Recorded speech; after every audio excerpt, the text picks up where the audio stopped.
Hello, everyone, and welcome to my podcast. I'm so excited to have Lucy here. So, Lucy is type 1 diabetes mentor and coach. And I'm sure I'll ask a lot of questions. I hope you don't mind, because I think it's a very important subject that we'd like to educate a lot of people on it, and including myself. It's something I wasn't aware until I met you.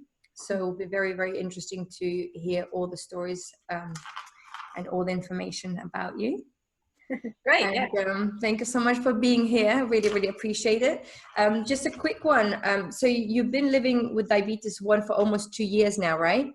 Yes, that's right. I was actually diagnosed almost 2 years ago in July 2018. So July the 10th. So it's almost my 2-year diaversary. And what that means, a diaversary is a very important date. It means you celebrate every year that you got diagnosed afterwards. You call it diaversary, and it's a great celebration. That's next week. So, well, what we're going to do today, so I'll ask you questions if that's all right. And then do you want to mention that married and work in London, or shall we just leave that? It's up to you. I don't mind. It's whatever you think is best, really. Yeah. Okay. It's up to you. You'll know the best way. I mean, I don't mind either way. If you want to say those, if you want to say some stuff about my personal life, or just nothing at all. Okay, that's fine. So I'll just mention. So you've been diagnosed diabetes for almost 2 years, and you got diagnosed just straight after you got married, right? A few months into me getting married, yes. Okay. There were a lot of changes. A lot of changes. So and then throwing diabetes as well. Okay, so did you had a lot of challenges in that time, or how did it affect you? There was a period of about 3 months where there were just a lot of weird things going on, loads of symptoms that I didn't realise were symptoms. And it was back when we had that really, really hot summer in the UK. It was like 35 degrees or whatever. And I just assumed a lot of my symptoms were just, it's just hot. But then I ended up, I was drinking like 3 or 4 litres of water a day. Wow. Going to the toilet like 20 times a day. Yeah, when you lost water, right?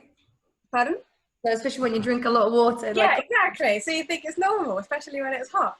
And then I lost about 6 kilos or more of weight in about 2 months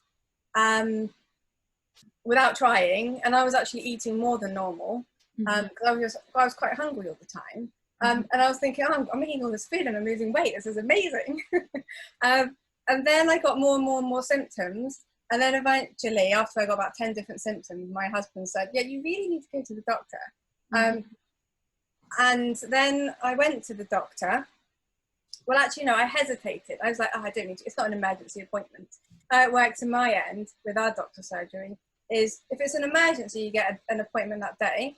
If it's not an emergency, they might give you something in a week or two. And I was like, yeah, it's not an emergency at all. I can wait 2 weeks. But luckily there was a cancellation for the day after. So I just went in then, and I said to them, these are my symptoms. And they're like, we're going to check you for diabetes and a bunch of other things. And they said, we'll let you know by the end of the week if anything comes back. And then they called me 2 hours later saying, we need you to come back immediately. I was like, I've already driven like an hour and a half away. I can't get back. So then they said, can you go immediately to A&E? Because you've got diabetes. There's no doubt about it. You've got diabetes. My blood sugar was in a range that it was like beyond the scale of like the range. So then I went to A&E, and they like, yeah, you've got type 1 diabetes. Wow. So would you tell me, Lucy, then what is type 1 diabetes? Seems like because you obviously that was urgent matter what happened to you, so they were very concerned about you. Yes. So we understand what actually it is for everyone, and then educate us, please. Yes, of course. So there's loads of different types of diabetes, but I've got one that's called type 1 diabetes, which is a less common one. So the one that I've got, only about 8% of people in the UK have. There's about almost 5 million people in the UK that have diabetes, and 8%, so about 400,000 have type 1 diabetes. And what it is, it's an autoimmune condition where the body attacks itself for no reason. They don't know the reason. That's one autoimmune condition does. A part of your body is attacked. So in my case, my own body attacks my pancreas. So the pancreas produces insulin for everybody, but absolutely everybody on this earth needs insulin. But my body attacks those cells, so I don't produce any insulin whatsoever, or maybe like a teeny tiny amount only. And if you don't have insulin, which is a hormone, if you don't get that hormone, you can't survive very long. But once you get it, you have to inject it all the time, many times a day, every day. And that insulin, what it does is, so when anybody eats carbohydrates, your body absorbs it, it goes into your bloodstream, then the carbohydrates turn to sugar. And then, for example, for a non-diabetic, the insulin then allows that sugar to go into the body as energy.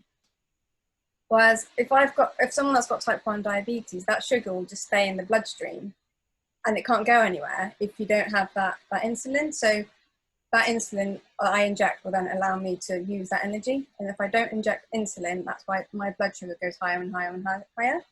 And that blood sugar isn't just eating sugar. As I said, it's carbs. You can eat carbohydrates which don't have any sugar, but all carbohydrates turn to sugar. So even if you're the healthiest person in the world that never eats what you and I would call sugar, if you're just eating really healthy carbohydrates, you can still be diagnosed with diabetes.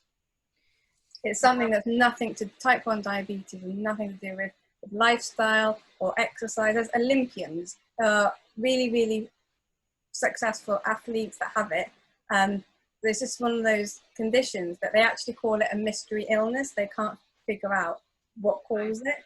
There's a range of, it just happens. It just happens. Yeah, that is literally there's some leading research, and a lot of the research at the moment, they've got some indications, but they can't really narrow it down.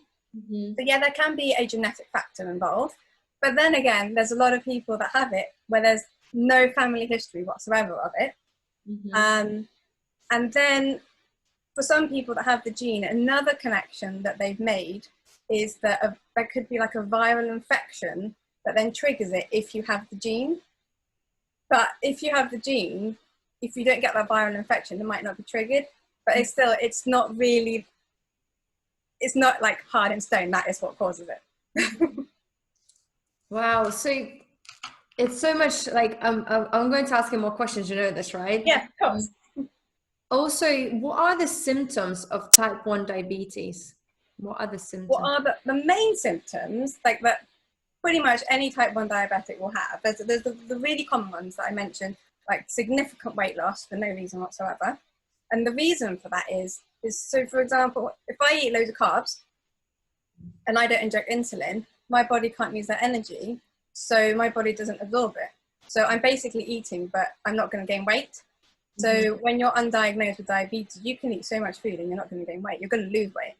So weight loss is the number one thing that really is that key thing for most people. Significant thirst, like even when I was drinking 3 or 4 liters a day, I was still thirsty. I still needed more water. So thirst, and then having to go to the toilet like 20 times a day. Those are the 3 main things.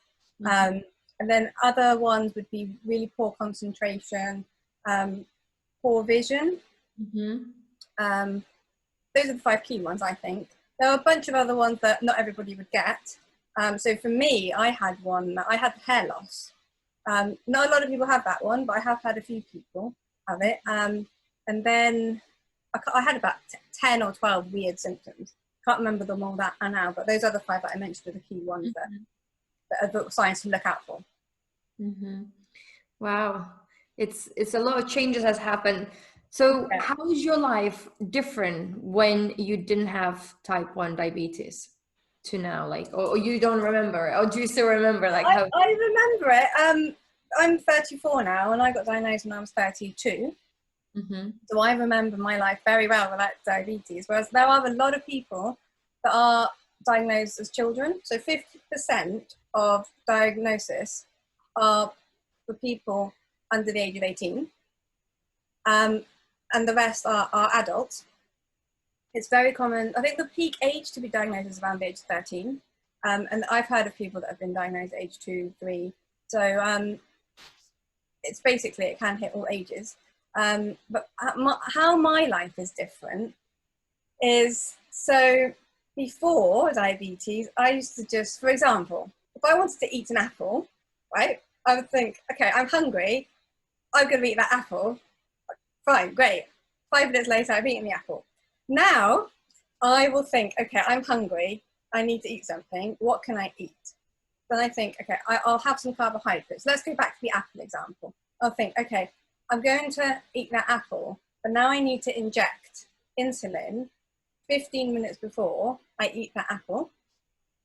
I need to know how many carbs are in that apple.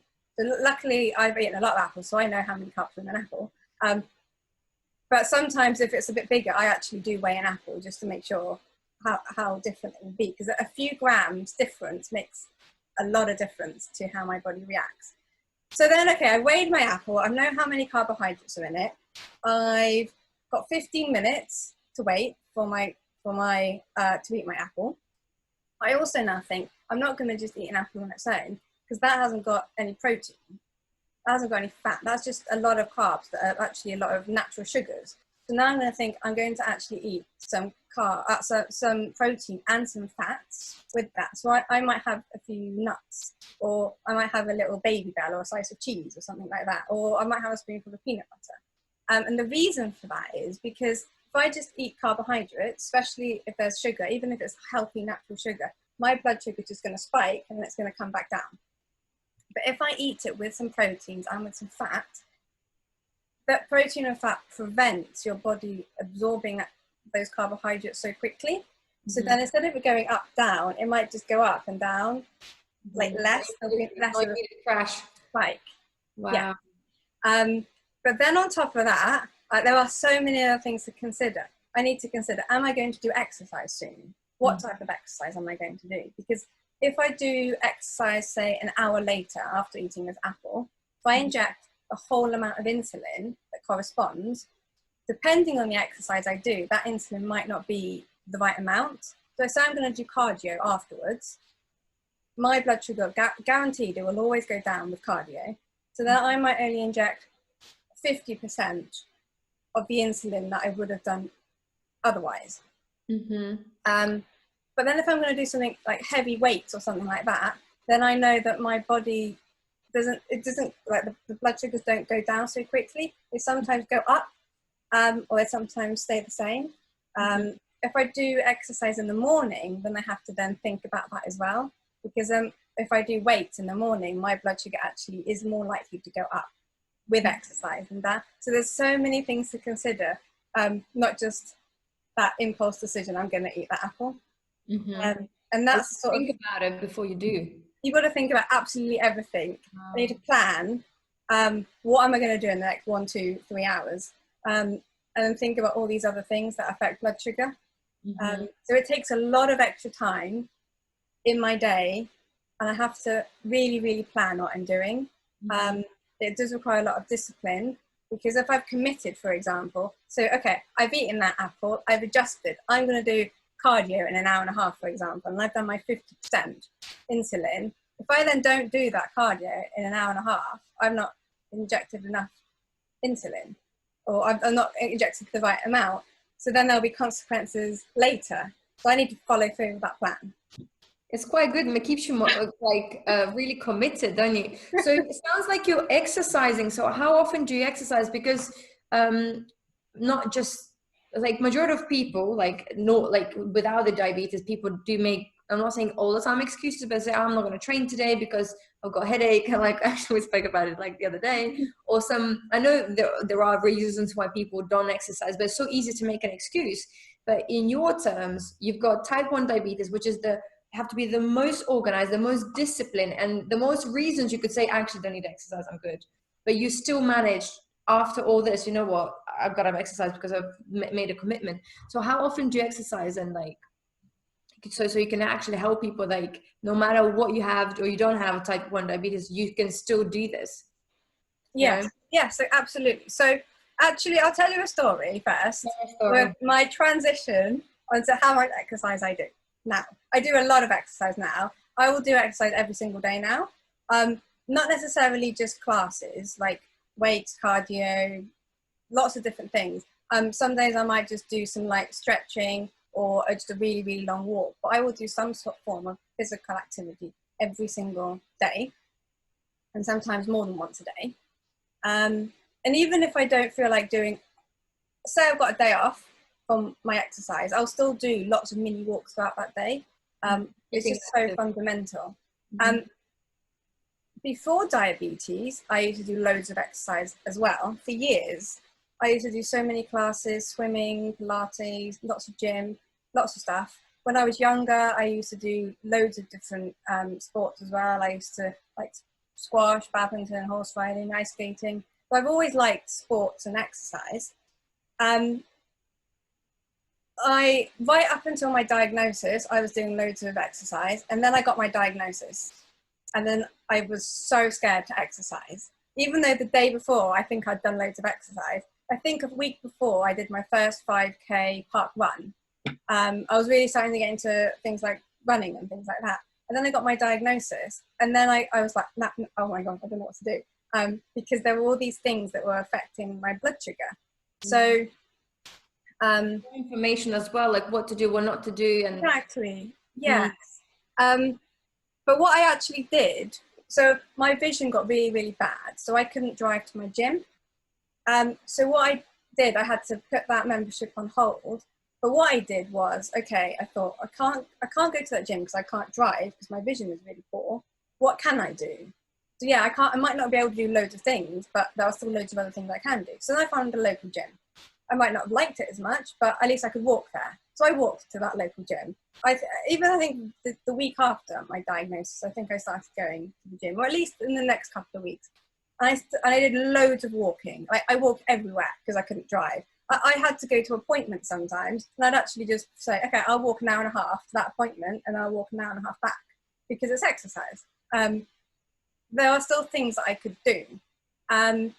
One thing I was really scared about was going swimming, even though I had swam so many years in my life. So from the age of 5 to 15, I went swimming every single week. I was in a swimming club. And then when I was a teenager, I didn't swim so much. But then afterwards, at university, when I've been in my working life, I used to do a lot of swimming. But all of a sudden, when I got this type 1 diabetes diagnosis, I actually became quite scared to go swimming. But again, I thought, okay, I'm not going to go swimming for 45 minutes like I used to. What can I do? So I actually just thought, okay, I'm going to go swim for 5 minutes. It might sound not a lot, but it was more like overcoming that mental barrier. But I know I can swim. It was just this mental barrier. Because I was thinking, if I'm swimming, what happens if I get a really low blood sugar? What if I pass out and drown when I'm swimming? But I was thinking, yeah, if I don't go swimming whatsoever for months or years, that's just going to really build up and become a massive fear. Yeah. So then I thought, okay, I can go for 5 minutes, then 10 minutes. It's not likely that my blood sugar is going to go so low in 5 minutes that something will happen. So then I built it up from there, at 5 minutes, 10 minutes, 15 minutes. And I did that over a period of many, many, many weeks. So I found ways around things. Maybe it wasn't to the full extent that I was used to, but doing it to a smaller extent is still helping overcome that mental barrier. Yeah. And then you just build yourself up. Yeah. Do you know, Lucy, it's so beautiful to say, I love that question. What can I do? Like, what can I do? You know, because you're not shutting your brain, say, oh, I can't do this, or I can't. It's like, what can I? So it opens the brain to actually think, what else can I do? How can I do this? No matter what's happened in your life. I know there was like a dramatic change in your life, especially just got married. This just happened. And like, you have to kind of, after 32 years, you have to relive your whole life and thinking, I was like, I'm 32 now. So I'm thinking, if this happened, you know, now like, oh my God, you have to adjust it. And some people want to just give up and make it, I'm not saying make an excuse, but like people love being in that part, like, oh, poor me, this has happened, so life is over kind of thing. But I love the fact, like, you were so confident, you know, you can swim because you've done that for years, you know, the exercise is good for you, even though the vision wasn't like great, but you said, I'm going to walk. So you always found alternatives, you found solutions. And that's such a beautiful thing to see. because majority of people think, well, I can't drive now, so I'm going to stay in because it's raining. Or, you know, so you had no made excuse to think, actually, what can I do? I can walk. Well, if this is going to happen, what worse is going to happen? You know, having your fears, and you're like, well, maybe it's not going to go that as bad. So you literally had the fears, but you still leaned into them instead of like had the fear of not doing anything at all, because I think the fear of not doing anything at all and building that massive fear would have, you recognize that would have been worse than anything. So you just did little things and you actually pushed yourself further and further. And your mindset is, this is why I wanted to interview, to show people what your mindset. I saw that way before that when I spoke to you, because me working with thousands of people, like I speak to people all the time, and then you can see when people stopping themselves, like when they want to progress or when they want to improve. But you, like having all this, that's why I really admire you, because you think, you know, I have this, how can I do this, how can I do, what can I do more, how can I do this? You keep asking how, and this is the beautiful thing, and having positive attitude. And here you are, you know, and I know your passion is fully help people to understand what type 1 diabetes is, how to live with it, and really educate them. This is your passion, right? Yes. So I'm just trying to think of another question for you, because I also would like you to allow you to speak about something that you think is very important for people to know, or what is lack of information that people don't have about type 1 diabetes. So what tips can you offer people with type 1 diabetes? What would you say to them? Like, you know, if this happened to somebody right now, or they've been living for a long time like this, and they still can't get back on, you know, like a normality because they perhaps miseducated, or you know what I mean. So maybe they don't have enough information. What tips would you give them? Sure. Yes. Unfortunately, there is a lot of information that hasn't been given to a lot of people. Even there are some people, some doctors, that even don't know the right answers. So it's really all about really trying to educate yourself. Read books. I've read so many different books. I've watched so many different interviews, YouTube videos, people on Instagram, like literally anywhere that I could find information, I will read it, ask questions. Any sort of person that might know something about diabetes, I ask questions and questions and questions. I rang random people up, like random researchers in the country, to ask them, have you got any tips?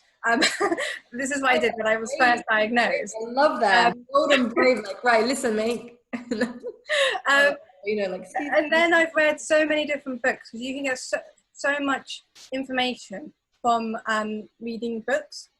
What books stood out for you? Is any book you recommend? Is any particular books you could recommend to people? There are books, but I can't remember them off the top of my head.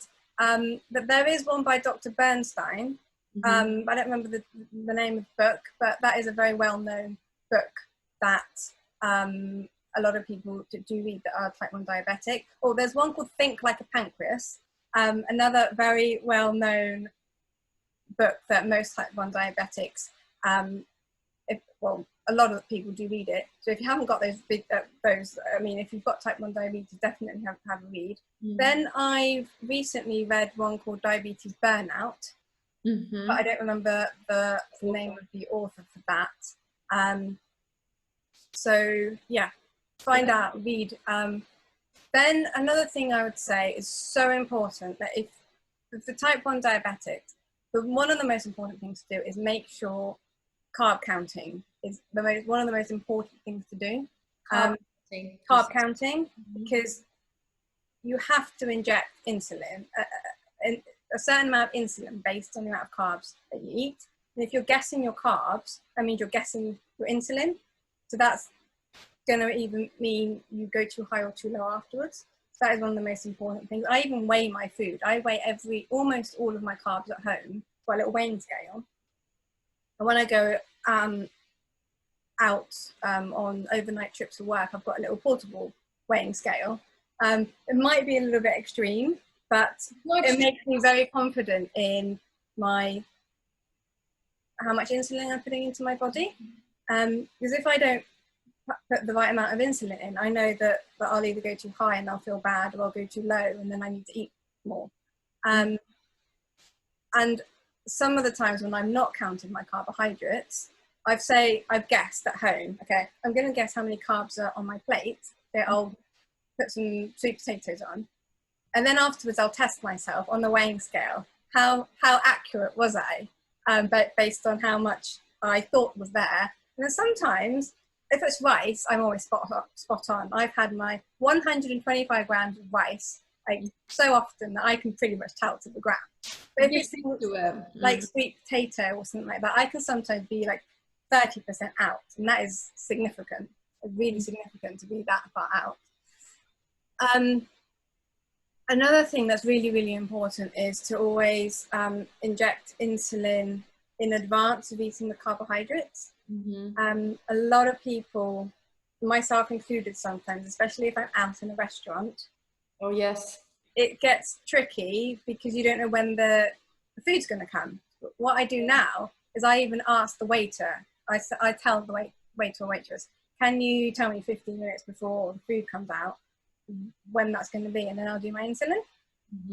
At home it's very easy because I know when the food's going to be ready. You cook it yourself, right? Injecting in advance is so important, because for people that don't have diabetes, you'll eat something and your body will automatically just pour out the insulin at the rate that it needs depending on the carbs you're eating. But for me, I have one type of insulin, and that's released at the same rate. But the foods that I'm eating aren't going to be released at the same rate. So the reason to inject 15 minutes before, for breakfast I do 25 minutes, 30 minutes before, is so it gives the body a chance for that insulin to activate before the carbs are consumed.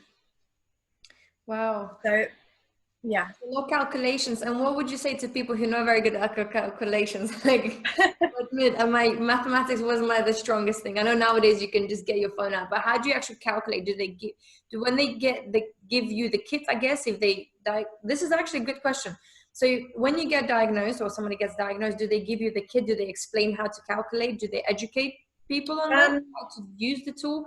And also depends, I think. Depends. On where you are in the world and what the variation I have heard of is absolutely massive. Like some places will teach you everything, some places won't. It really varies. When I've done carbohydrate counting courses. I've done 2. I've bought a book called Carbs and Cows, which there's also an app. So that one has like plates of food, pictures of food, and it has like a plate, and then it will have like a little portion of carbs, then it'll have a bigger portion of carbs, and then it'll tell you roughly how many carbs are in that. So if you're in a restaurant, that's quite helpful because you can't really take out your weighing scale in a restaurant. Well, you could, but you might not want to. My thing now. It's important because you said people can actually die if you don't do anything properly. This is how serious, right?